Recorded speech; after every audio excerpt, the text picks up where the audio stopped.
Hello and welcome to the first inaugural episode of Wrestlingrebooked, putting wrestling into submission. No airs and graces here. We're going to crack on with things. Today on the first episode, we're going to have a rundown on what was Wrestlemania 36. Feels like a long time ago now. A month is a long time in wrestling. And we're also going to be having a chat about the talent that has recently been released from WWE with the madness of the pandemic. And we're going to have a little bit of a walk back in time, talking about the Ruthless Aggression era and specifically the documentary on the WWE network.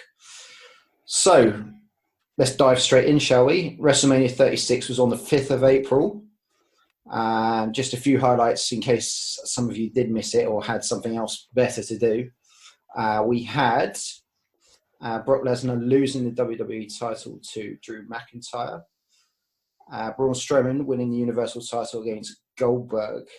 We had a couple of cinematic matches in AJ Styles and The Undertaker. Also Bray Wyatt and John Cena. There was no Roman Reigns. There was no crowd. And there was a lot of part-timers. Probably a good time to bring in Andeve. Thoughts? Mate, yeah. I suppose it was a long time ago now. April, what did you say, 4th, 6th, whatever it was. Should have been April 1st, really, because, like... Why do you think it was a bit of a joke? For many reasons. I think, first and foremost, like, the show just shouldn't have gone ahead.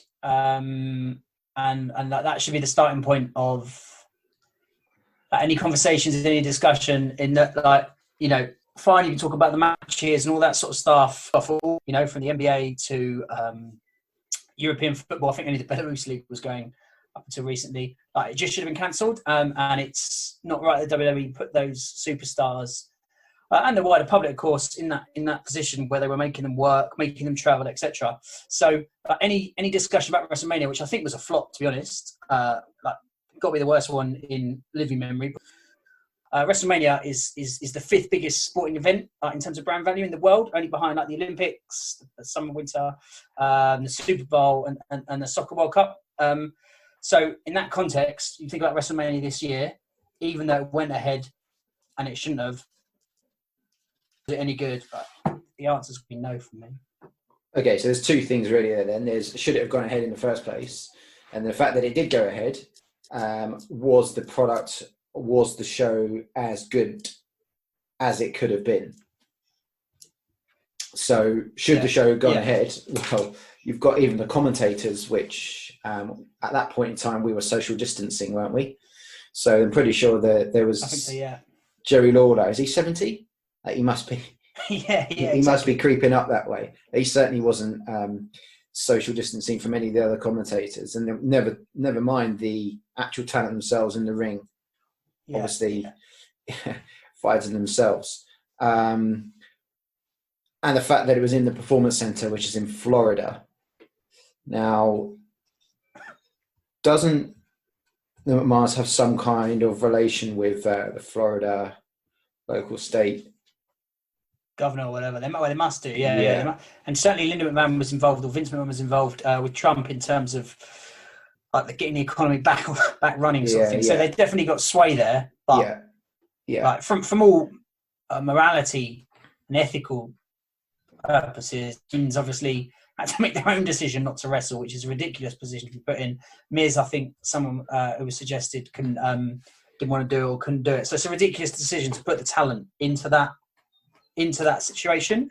I think, like, looking at the reviews of WrestleMania, not many people have criticised it as much as it probably deserves to be criticised, and I think that's probably because they can't criticise the talent. Like, if you're slating WrestleMania or you're saying it's not very good, then indirectly or maybe directly you're sort of saying that the wrestlers didn't put on a good show. And I suppose that's quite a harsh thing to say, given the situation, given the fact that they were sort of forced into that context. But understandably for them, their boss said to work the events. They work the event, otherwise they'd be out of work. Some of them work the event and are now out of work anyway. But even account for the fact it shouldn't have happened and the fact it was in the empty performance centre and that, like, it was still really poor, I think. I don't know. So, in terms of the actual matches themselves, any highlights? Yeah. Like there was some decent moments. Like you get good performances from Charlotte Flair all the time. That's why she's in the position she's in. She's probably as good a wrestler as there is, male or female. I thought Rawlins and Owens put together a decent enough match you'd expect from them, even though I thought it was a bit weird midway through to just sort of do a no DQ and then continue, like a disqualification, then continue. That I thought was all right. Of course, Brian and Zayn are going to put on a semi-decent match, which they did. And I thought that the ladder match was fantastic. Like, amazing that the three of them went out there and did that and all those stunts and all that dangerous stuff in an environment like that. They'd be the ones I enjoyed. My favourite match would be Otis Ziggler, probably, because it had a storyline and there was some in-ring action, which is what was missing from most of the rest of the show. But aside from that, I didn't think it was that good. What about you? What were your highlights?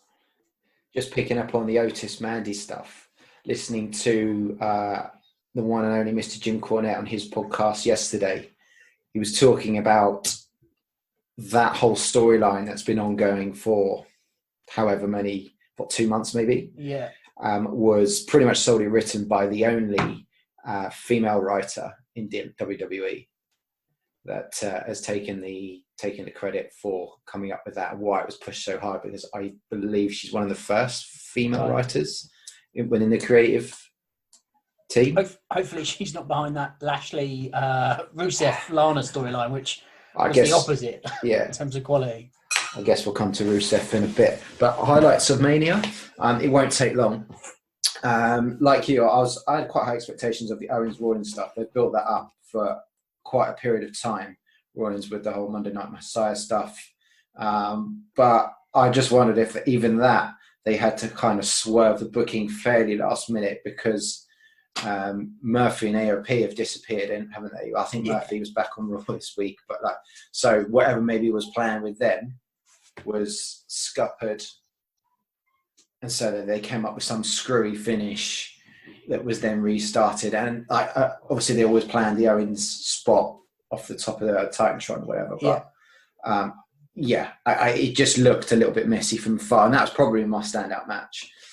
McIntyre, Lesnar, it had the feel of a big main event, but like a lot of Lesnar main events in the last 4 years, it didn't really deliver. But I enjoyed watching it probably more than most, just because of who it was and what it meant.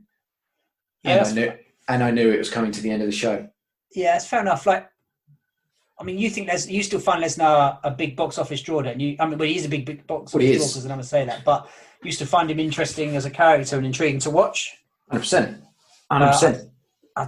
For me, so the two main events, which I don't know what they were, but the two title matches, I just thought that they were both terrible, including Lesnar, both terrible. Goldberg shouldn't be in that main event. Why he's in that main event in 2020 is just beyond me. And then when did the streak end? 97. He was booed out of WrestleMania 20. And then just ridiculous. And then he's up against Strowman, but Strowman was last seen losing to Zayn in the Intercontinental title match. Drops that title, turns up, no fanfare. Just by the way, tomorrow it's Strowman Goldberg. Total rubbish. Just a squash match, and that's before you think about how Goldberg's got there.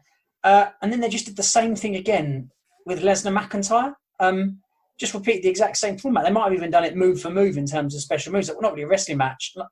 I get what Brock Lesnar sort of his appeal is, but it just ran the same script. You'd have thought they might have said, "Go on, Brock, empty stadium, do something a little bit different." But instead, it was exactly the same. Both of them were the same match that you've seen many times before from Goldberg and Lesnar, which I don't think cuts it in 2020. And that's if they were the main event title matches, because then obviously Big Show turned up, which I still don't understand.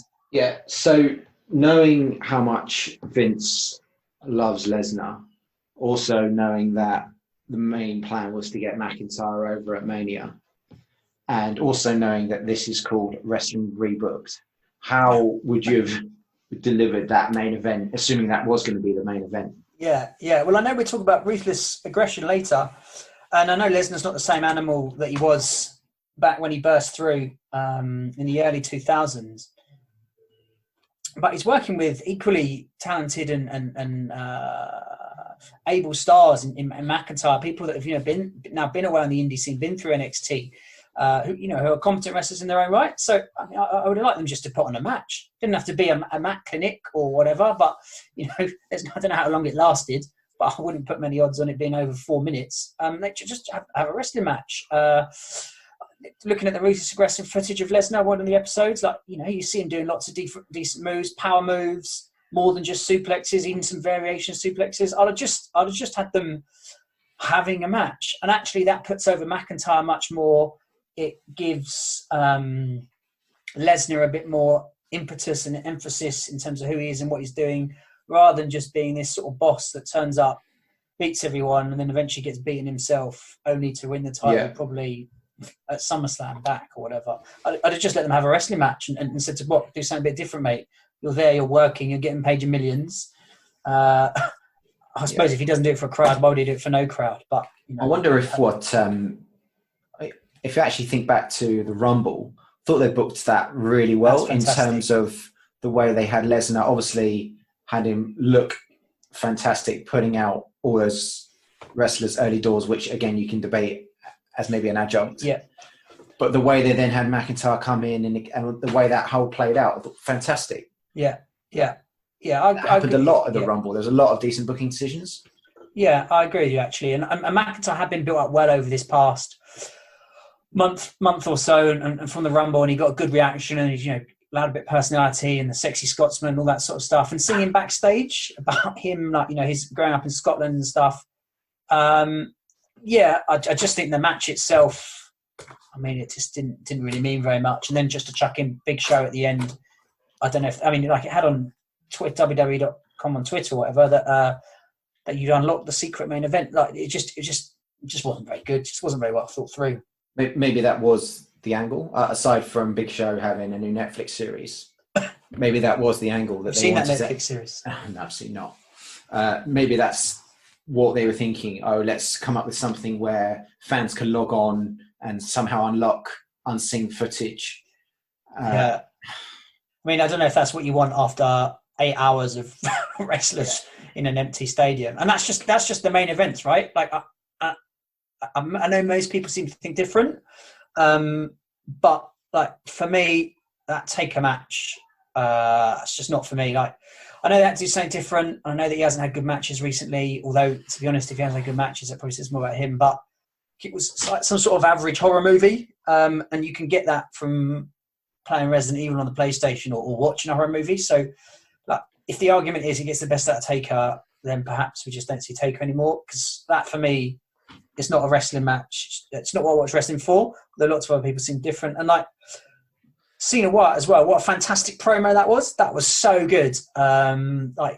Really gripped, really interesting to watch. But it wasn't a wrestling match. That was rubbish. So they're probably the next two matches on the card. And I thought they really are even matches. To clarify, we've got The Undertaker and AJ Styles, Bray Wyatt and John Cena having pre-recorded cinematic matches, which are feature films within WrestleMania, which had clearly been scripted, probably even more than a standard wrestling match is scripted anyway. Yeah. Right down to every sort of word in exchange that just felt kind of cringy, didn't it? As it went along. Yeah. It certainly did for me. And an actual fact, I don't know if you've seen any of the sort of proposed stuff that's being booked for Money in the Bank coming up, but it looks like they're going to be doing a similar sort of thing with the Money in the Bank men and women's matches. I don't get it. Yeah. So maybe they know something we don't. Maybe there is a market for having this stuff in this kind of time where they can, with every last detail, script everything that happens, and that's the kind of entertainment people want. Maybe. Yeah, I get that. It's just not how it just doesn't really float my boat. I know they've got to appeal to different people, and I get that 8 hours across 2 days of wrestling in an empty, try something different, but it's just a bit ridiculous. It'd be interesting to know what they would have done. So never mind us rebooking it. What would they have done if they didn't have the restrictions of the pandemic? Would they have had a normal taker match? Were they planning something cinematic anyway? Because I think originally that was just planned for the promo, something in that boneyard or whatever it was, and then they were going to have a normal match. I don't know what Wyatt and Cena would have done. So fair play for trying something different. And I know Matt Hardy, with the stuff he was doing in Impact or TNA or whatever it was doing things like that, and it was interesting, but I didn't really enjoy watching it. Oh yeah, the old it was both Hardy Boys, wasn't it? Yeah. What was that series called that they did in TNA? When they were doing the delete stuff and all that. That's right. Yeah. It was okay. But again, WrestleMania, is that really what you want to see? And then I suppose the next match, like that to me shows the top of the card is really struggling, and the next match up there, I thought Charlotte was all right. I don't know if it's the right thing to put her over, but the Edge Orton match, I mean, you could tell Orton's a Triple H guy because it was so slow. And actually, someone compiling a list of longest matches ever said that match is the second longest WrestleMania match of all time. Your favourite probably, or one of your favourites, the old Iron Man match, went longer. The WrestleMania 2000 main event with Rock, Triple H, Foley, and Big Show, and then also a couple of Undertaker matches in there. But so the second longest of all time, and in all those other matches, even that WrestleMania 2000 was a bit of a overcomplicated. Like you can remember moments from it. It was stuff happening. It was really good. That Orton and Edge match, and I know Edge obviously is coming back from his long layoff and that, but the 10 count last man standing made it very slow. They went around from place to place very, very slow. It wasn't really a slugfest. It's just sort of a snorefest, and not a lot really happened. And they were filming it, so why didn't they just edit that and go back and go, do you know what? This is 38 minutes long. Let's take out these bits and make it a bit quicker. It just didn't. That I suppose if that's the fifth, that's probably the fifth biggest match on the card, and I thought that was pretty poor as well, to be honest. How long are you making that match? 20 minutes? No, I think it's 38 minutes.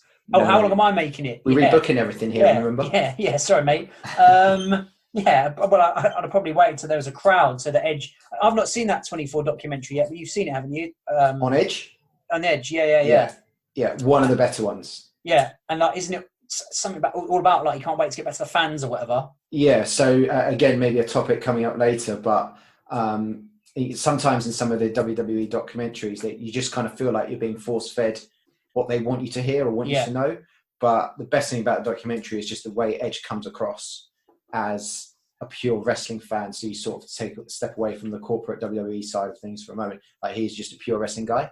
Yeah. And the way he kind of orchestrated his comeback basically for that split second moment at the Rumble when his music hits and everyone just like loses their stuff. Was all down to him. So if you haven't seen it yet, spoilers alert. Thanks, spoiler. It's on the list, as Jericho would say. But for like that match, if I was rebooking it, it just needs to be shorter, a bit pacier. There's a few awkward moments where they're doing some stuff in the gym and the boardroom. Like, what's wrong with just having a couple of ladders around the ring and doing some stuff like that? So at the top of the card there, I think WrestleMania has really, really, really struggled for me. No Roman Reigns. That's probably a positive, to be honest. Although hopefully he doesn't test positive. I mean, it's bad that he's in that situation, and obviously probably set up for that Spear versus Spear match, which probably would have been the same match, to be honest. It's probably worse on a more short to mid-term basis than it was for Mania itself, him not being around, because SmackDown is struggling, isn't it? Star power. Yeah, and so I think what you're hitting on there is WrestleMania wasn't very good, and I sort of banged on about it at the beginning in terms of like, it shouldn't have happened. It's unfair on the talent. It goes against the sort of wider public issues. But then it did happen. It has a low bar, and it didn't even meet those low bars. But I actually think some of the issues with WrestleMania are not actually to do with COVID, but it is a longer thing to do with, like, COVID's heightening the issues, but the issues were heading into the show, whether COVID was there or not. Like we said before, Goldberg shouldn't be champion. And they've buried Wyatt to give it to Goldberg, who's then been buried by Strowman. And actually, do you know what? Strowman would be a really good champion from a few years ago. When you think he was the hottest thing in WWE, when he was running around like the Wyatts and that feud with Reigns, and when he smashed everyone at Elimination Chamber, he was fantastic. But then they booked him so badly and poorly when they just made him a heel for a couple of weeks with his pack. When he tagged him with Nicholas, we were at that WrestleMania, how terrible that was. So, like, the booking there, the reason that match has failed so badly is because of the long-term and the medium-term thinking of WWE. Lesnar, like, I know other people like it, but, you know, they've got a guy with decent pecs and long black hair facing Lesnar. That's the third different incarnation of that match that they've had, like, following Reigns and Rollins, and now it's McIntyre. Like, you just don't need to keep booking it in that way. And so I think a lot of the problems that WrestleMania faced are actually not just because, we're forced into this awful situation, what we're supposed to do, but actually because WWE has been a poor product with a few, you know, highlights like the Rumble, like you said earlier, which was really, really good. But look at that card, right? Lesnar has wrestled last year 7 times, and that includes like squashing Kingston and squashing Ricochet, and like having a match with that other UFC Vasquez guy in Saudi Arabia or somewhere. Goldberg's wrestled 3 times. One of those was the match against The Undertaker. Undertaker's wrestled 4 times. One of those was the match against Goldberg. One is beating up Elias. Edge has not wrestled at all. Cena's not wrestled at all.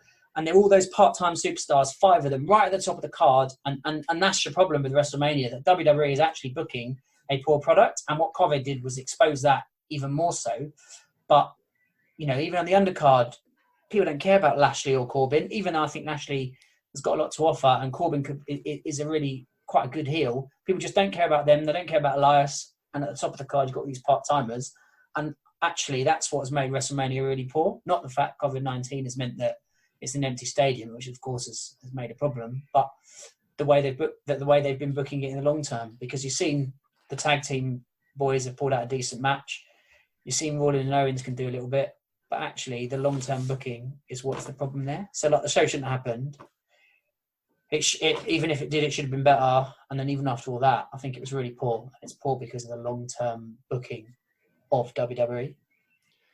I think that probably summarises WrestleMania in 500 words. Yeah, I don't know. You could tweet that out. I don't know. I mean, how would you rebook it? Well, I think first and foremost, it doesn't happen. I agree with you. It shouldn't have happened. It looks terrible on the company. Even like as wrestling fans sat here, like sort of chatting to your mates. Oh, what? People are still wrestling? Yes. Yeah. It's also embarrassing to say you like wrestling with that stuff. So that's first and foremost. And secondly, I didn't understand why they sort of almost rejected the notion that there was a problem or there was no one in the crowd. They could have. They're starting to do it now, like having sort of dipped into a bit of Raw and SmackDown a bit over the last couple of weeks. But the acknowledgement that there was no one there, I felt they could have just utilised the Performance Centre. I mean, as in that part where they're filming, not necessarily the gym or whatever, and a lot more rather than just having it blacked out. Why not have, what was those WCW matches where they had 2 rings or whatever, the old War Games match? Exactly. Could they not have branched out like that? They're doing all this in advance, right? So they should look at Edge and Orton and go, why is that match so long? This wrestler hasn't wrestled in 8 years. Let's not do that. Or come on, Lesnar's just the same as Goldberg here. Let's make it a bit more. Like they can see that because they're filming them in advance. Certainly some of them. So they should have been able to sort it out. And it just comes down to, like, if you're going to have it, make it better. And it just wasn't good enough. It just wasn't good enough. We'll still watch it though. Yeah, exactly. But a few fast forwards. Okay, just before we move on then, should Becky have dropped the title? I'd like to hope they've got a long-term plan that involves Rousey coming back, especially with all the works they were chucking online with her saying wrestling's fake. So maybe not, although Lynch has really lost her impetus like since that turn at SummerSlam, which I think we were at as well, weren't we? We were. Yeah. What about your mates Bailey and Sasha? Because you enjoying that storyline? It's probably the best thing in WWE at the moment is the way that storyline is evolving, and it's probably. I mean, that's not to say it's particularly groundbreaking in the way they're doing or whatever. It is two talent that are working together, like as an alliance, and obviously that's going to implode at some point. What's good about it for that at the moment versus any other storyline is they're just taking their time with it. Yeah. And hopefully the big blow off will be SummerSlam. Yeah. And okay, that does mean sort of talent like Tamina or whatever just ends up being a placeholder for the next. I'm sure she's talent. Yeah. For the next PPV, but the way they're slow building it actually makes them on SmackDown worth watching. Beyond that, it's probably best we move on. Yeah, fair enough.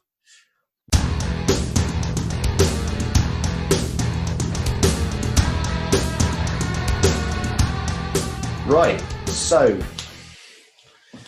in light of the pandemic, as we've already acknowledged, wrestling continues, but not for everyone.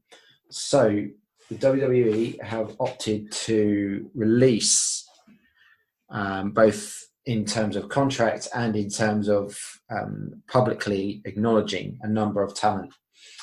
So I'll run you through the list. It's by no means exhaustive, and maybe we can just chip in with whoever sort of notable mentions. So Luke Gallows, Carl Anderson, The Club, EC3, Sarah Logan, Eric Rowan, Heath Slater, Zack Ryder, Rusev, Kurt Angle, Mike Chioda, the referee, No Way Jose, Kurt Hawkins, Leo Rush, Drake Maverick, Aiden English were all released by WWE within the last couple of weeks.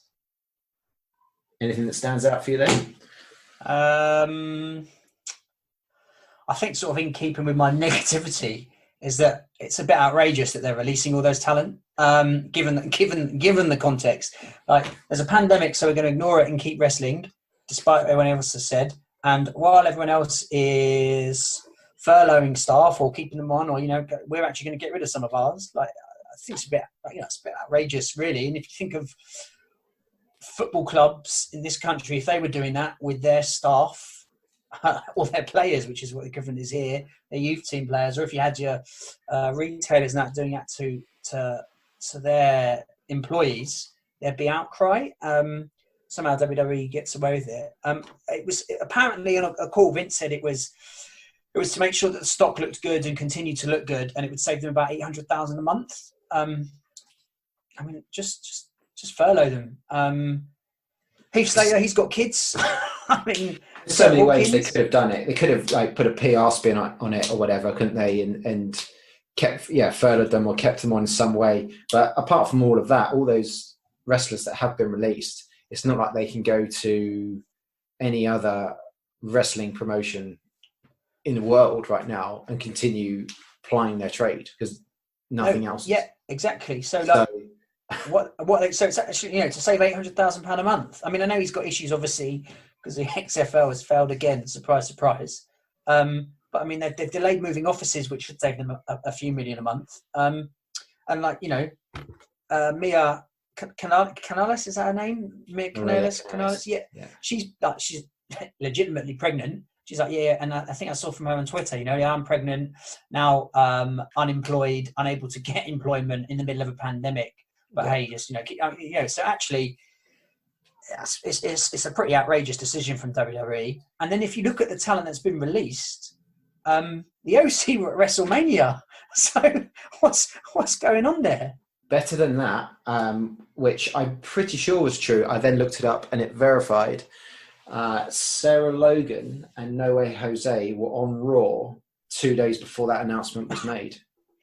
Yeah. And of course, No Way Jose's, he's got a limit with a name like that and a gimmick like that. But still, 2 days before then to let them go. So what does that suggest? Are the WWE making it up on the fly or just completely screwing over its employees, making them work and then getting rid of them? And look at who.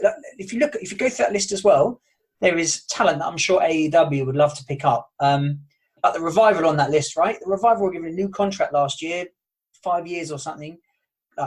Clearly, really rated by the wrestling community, and you're going to turn them into a joke. I mean, there'll be. I think wrestling tees have already got different names, same guys or something for them. Like the OC, they've been treated terribly since they came in, as from their Bullet Club stuff in Japan, like losing every week. I hope AJ Styles is okay, and they got to say goodbye to him in that grave. Rusev, he actually quoted as saying, "I came in on a tank, and I was at one of the WrestleManias, WrestleMania 31, I think, and then I'm wrestling dark matches."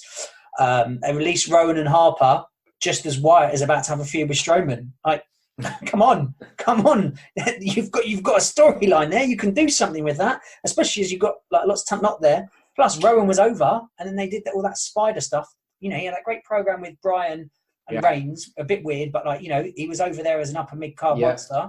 Then they chuck him around like just that spider thing and bury him. And EC3.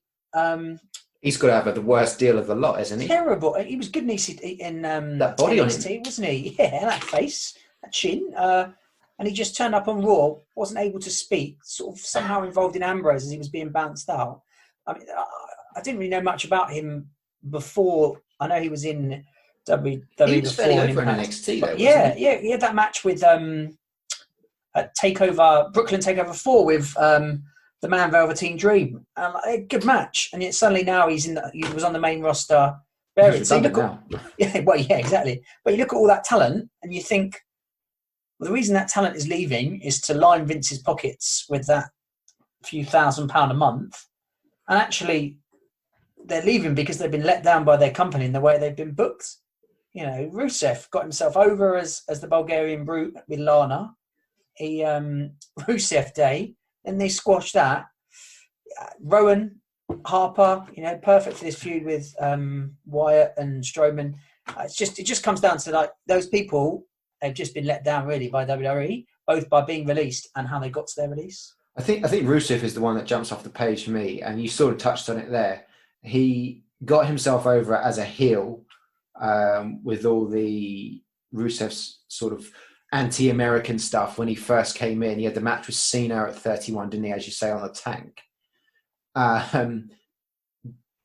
Lana was also pretty good with him as well. She was getting heat and stuff, wasn't she, as his sort of sidekick. He then totally flipped that round by WrestleMania 34, which I've clear memories of. Well, probably one of the few clear memories of WrestleMania 34 that I have is just everyone just shouting Rusev Day. Like in the bars, on the streets, even like in the hotel and stuff. There was people just charging around Rusev Day t-shirts. So he totally flipped that round and managed to get that over. Plus, he could he was pretty decent in the ring, wasn't he? Like he's in very good. Overcame injury as well, broke his ankle, didn't he? And he came back. I don't know why he wasn't wearing shoes to start with, but wearing those shoes, and that didn't set him back really. But it was in the Nation of, that was pretty rubbish actually, but the Nation. That's right. League of Nations or whatever it was with a load of people that aren't wrestling anymore. Famous, wasn't it? Albert Del Rio and Cesaro, maybe? Del Rio. Yeah. Yes. Yeah. It's surprising that he's gone. He certainly was decent. But I don't know, like, if he's gone because they didn't like the last storyline they had him in, why did they put him in that story with Lana and Lashley? That's rubbish. I think it's really poor that WWE has let those people go at this time, and then it's WWE's fault that those people have underperformed because they're just putting them in rubbish situations. What do you think to wrestlers having a union? I certainly think the way that I don't know if they're still on this sort of independent type contracts where they're all contractors and so don't get holiday, etc. I certainly think they need some sort of bargaining back because like we're talking about WrestleMania and how poorly they've done. It isn't their how poorly the show went. It isn't their fault if their boss turns around and says you need to work Drew McIntyre. What's he going to do? Turn around and say no and lose his spot like many other, because there's always someone else that wants that spot. So it's not their fault, but they need some sort of protection. I mean, they need an off season as well. Probably for lots of them, this is actually a godsend, a chance to rest up and heal. But be it either, like every so often wrestlers get written off in storylines to have a 2-week holiday or whatever. But again, when we talk about Ruthless Aggression, that Lesnar episode, he talks about wrestling 200 days a year, being sort of 25, 26 years old, massive guy, just like, no, this is just not what I want to do. So they probably do need a union to look after them, especially with all the issues with the wellness policy and all that sort of stuff. Yeah, get them a union. I thought you might say yes to that. It's something that Jim Cornette, that's probably the last time I mentioned his name on this podcast. Actually, no, maybe not. I can't guarantee that. But it's certainly something he was mentioning on his podcast a couple of weeks ago about the wrestlers having a union, having some protection, not only in terms of the talent release we're talking about, but as you say, in these COVID times where they are just forced into circumstances they may not agree with. And you'll probably never know whether they are willingly wanting to just turn up and go to work, or whether they're being forced against their will. But anyway, it's a tricky one. Yeah, and we tend to see them out front as the performers and all that, but I mean, it's not just about them, it's about their families in the background, it's about their families then going out, all that sort of stuff. You can't blame whoever it is for being told to go out there and wrestle. You've got to make money, but yeah. Shall we move on? Yeah, sounds good.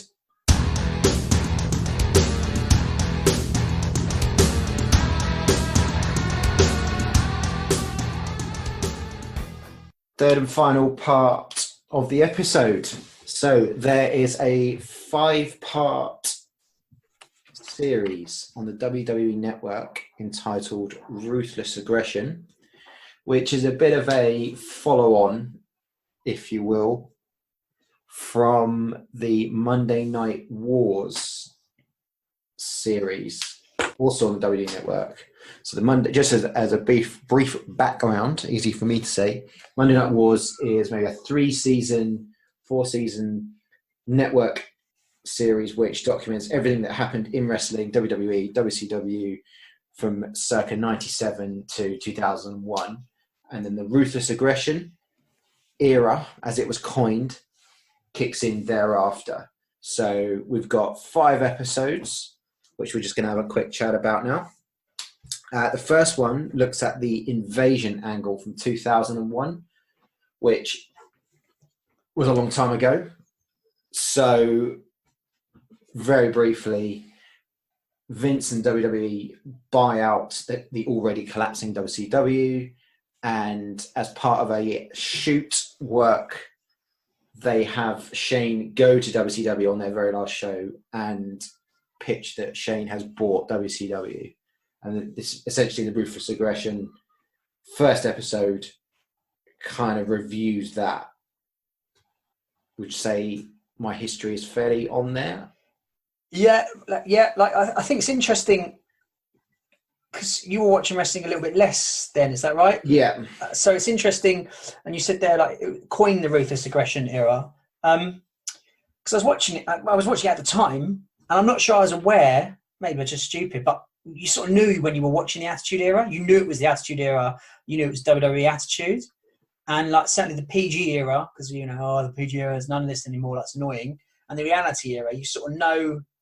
Someone says that you sort of know what they're talking about. Ruthless Aggression era. Obviously, I know that Cena came. I was watching when Cena came to the ring and said Ruthless Aggression and slapped Angle, and McMahon had said it on Raw 3 nights earlier, or whatever. I don't know if actually at the time I was thinking, oh, this is the Ruthless Aggression era. Oh, okay, I get what this is. And I don't know if they've just gone back and sort of coined it, or if it was always the plan that it was Ruthless Aggression, or I'd missed it, or what. So yeah, it was interesting. I don't know, when you're thinking about it, do you think, oh, I missed some of the Ruthless Aggression era, or how does it land for you? It smacks of something that WWE would do, doesn't it? I guess so. Just sort of creating something that wasn't really there, by just sort of looking back on it. So yeah, I guess our perspectives will be quite slightly different for that reason. So I watched those 5 episodes and quite enjoyed it, simply because there was a few holes here and there in my understanding or knowledge of what's happened. Yeah. But like anything, when you watch something like that back, you think, oh right, let me look that up. You look that up, and actually WWE kind of paint the picture the way they want you to see it. Yeah. And probably the best example of that was the when they start talking about the Get the F Out campaign. Yeah. So the angle with WWF, as it was at the time, was that they created all these T-shirts, and there was this big change in the way the product was going to be presented. They were no longer WWF; they're going to be WWE, and it's going to be far more broader in terms of entertainment. There's no mention in the Ruthless Aggression episodes that there was a whole legal battle going on with the World Wildlife Foundation. Pandas.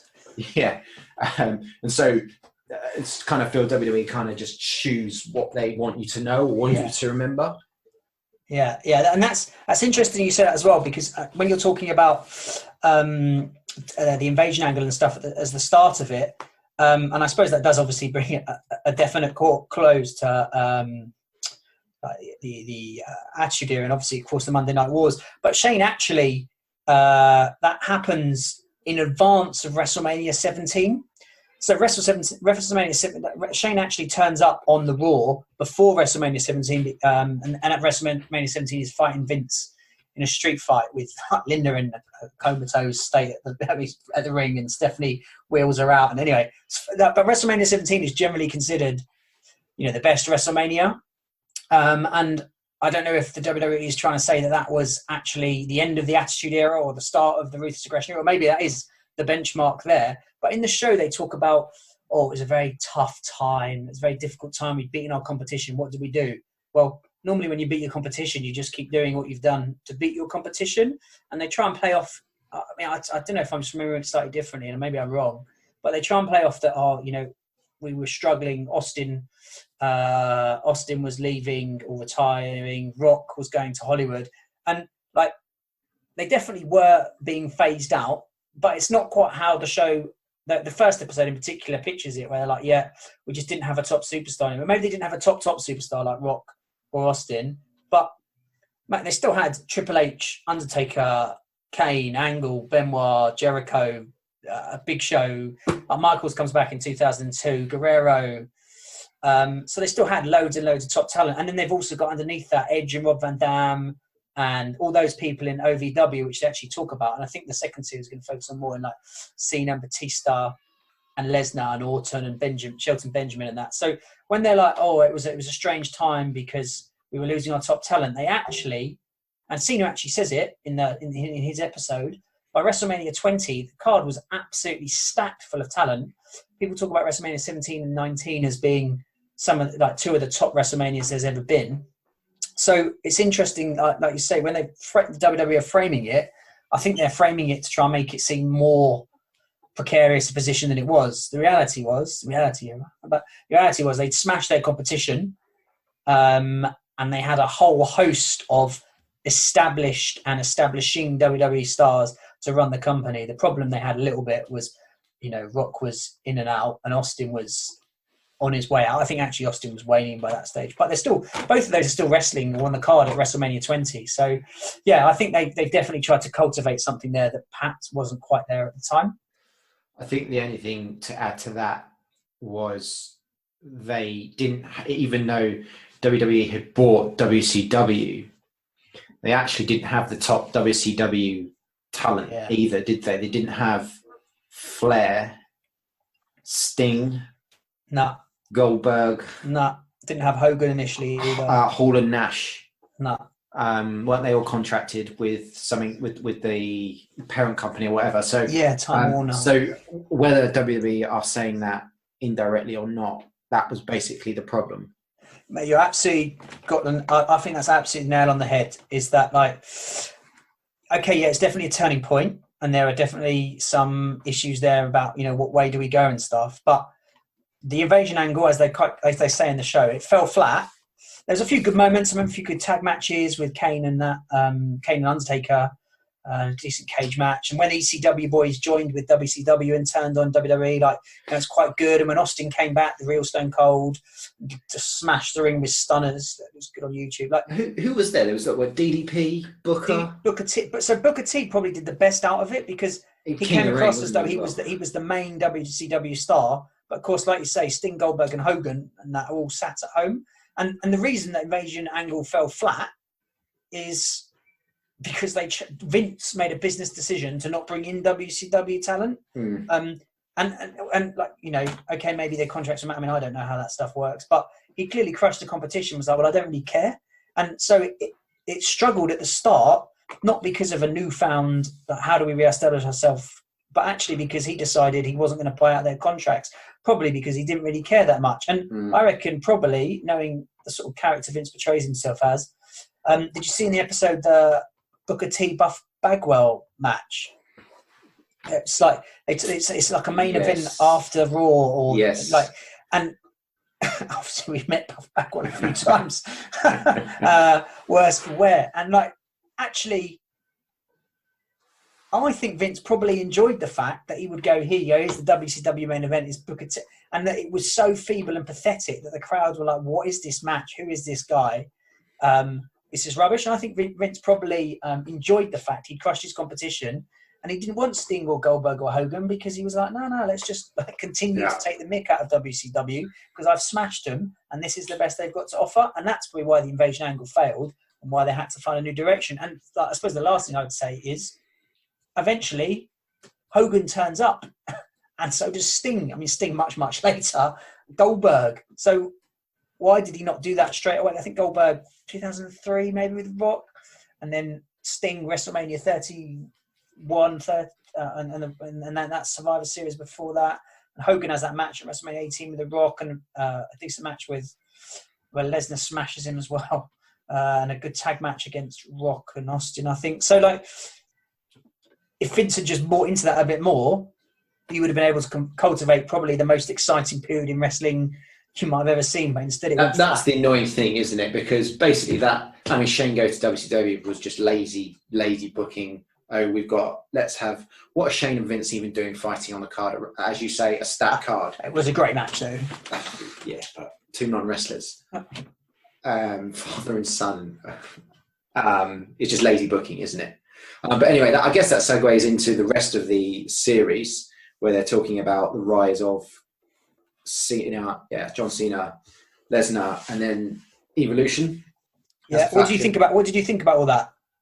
So the Evolution stuff I probably found the most interesting, but again, from the perspective of having a few gaps in the knowledge. For example, Flair being in the position that he was at that point, struggling with his, by his own admission, his mental health, etc., and the way, sort of the vision that Triple H had to create that faction and get Batista and Orton over. So I thought they portrayed that pretty well. Cena and Lesnar episodes, more just sort of documented history. And you don't know if it's a real history as well, do you? Yeah. What we want you to think. Which is why, just not to disappear too far down a rabbit hole, some of the non-WWE produced documentaries on wrestling are sometimes just more interesting. For example, the Wrestling with Shadows with Brett from many moons ago, Dark Side of the Mat, which is doing the rounds at the moment, because they just give you that more balanced perspective of maybe what happened in history, which I guess is maybe the theme of this documentary. I definitely think it's worth a watch, whether you remember it or not, whether you enjoyed it or not. It's probably worth, if you liked wrestling from that period, then Ruthless Aggression is probably worth a watch. Do you know there's a second series coming? Yeah, in October or something. Yeah, with like looking at how they develop the stars, which is interesting, because I suppose that period is a little bit about how they develop the new stars coming through. And I think probably the thing I found most interesting, I didn't realize, I suppose I did, just forgotten, but Lesnar was only around for 2 years. You know, that's pretty mad, isn't it, really, when you think about it? Yeah. What he can achieve in those 2 years. But I think the thing I found most interesting was like how close the talent came to making it or not making it. And obviously, to be a success in that, you have to work hard, and especially in wrestling, you know, it's always precarious. But like Cena talking about how he was close to being cut, despite the fact, you know, he was cutting those great promos that it shows it shows his promos in OVW and how good they are. He was close to being cut on the main roster because he had no character. And then he started doing the Doctor Orthogonomics just as a joke, or just, you know, the back of a bus. On the back of a bus on the way home. And suddenly Stephanie McMahon goes, well, do you want to do that? And it got over. And that he talks about that saving his career. I'm sure he would have come full circle, have been successful anyway. But Batista nearly losing his spot to, I thought that Batista took Jindrak's spot, but actually Batista had the spot, got injured, was going to be replaced. And if it had worked, if Jindrak had been a bit better in himself, and I think he even says he was a bit childish, he would have had that spot, and that would have been no Batista. And like Cena and Batista have won 20 odd world titles. Yeah. 4 Royal Rumbles maybe, and like both massive movie stars. Batista's in all those Marvel films now. Cena's in the Fast and Furious film, and I don't know if Bumblebee's any good, but whatever. So like those two superstars are massive and headlining WrestleManias and stuff, and yet they were really, really close to not making it. And I think that's what I found most interesting, is not necessarily WWE trying to find its direction, but how, because that direction is sort of intrinsically linked to the success of the superstars and how they were trying to push their way through and find a spot for themselves. I found that really interesting. So if we're rebooking Ruthless Aggression, we're saying we're going to have independent producers of the show, no one WWE related. Yeah. And we're maybe going to have... Get Jim Cornette to view it from afar. Well, you mentioned that's the third and final. That's right. Okay, anything else you wanted to add on Ruthless Aggression? I think we're giving it a general thumbs up, aren't we? Yeah. No, I think all those shows are pretty good. And I think it's interesting, like you watched it obviously as someone who was a casual observer during that time, and I watched it as someone who was watching the wrestling during that time. And I thought, it's enjoyable and it fits together. I'd say it's probably a little bit forced, whereas the Monday Night Wars stuff isn't. I'd say the Ruthless Aggression feels a little bit forced, but it's interesting to see Cena and remember some of the stuff Orton was up to, and Lesnar, and get there's some interesting comments from Vince, which again you don't know if it's a shoot or a work shoot, an angle, or whatever it is, but of him backstage doing some podcasts and stuff talking about it that they include in the show, and that's interesting. But yeah, no, it's and it's only 5 episodes and each one's about 45 minutes, so it's quite manageable. Should we wrap things up on that exciting note? It's probably time for us to tap out. Wrestling Rebooked, first episode, putting wrestling into submission. Catch you soon. Andeve and Spoiler.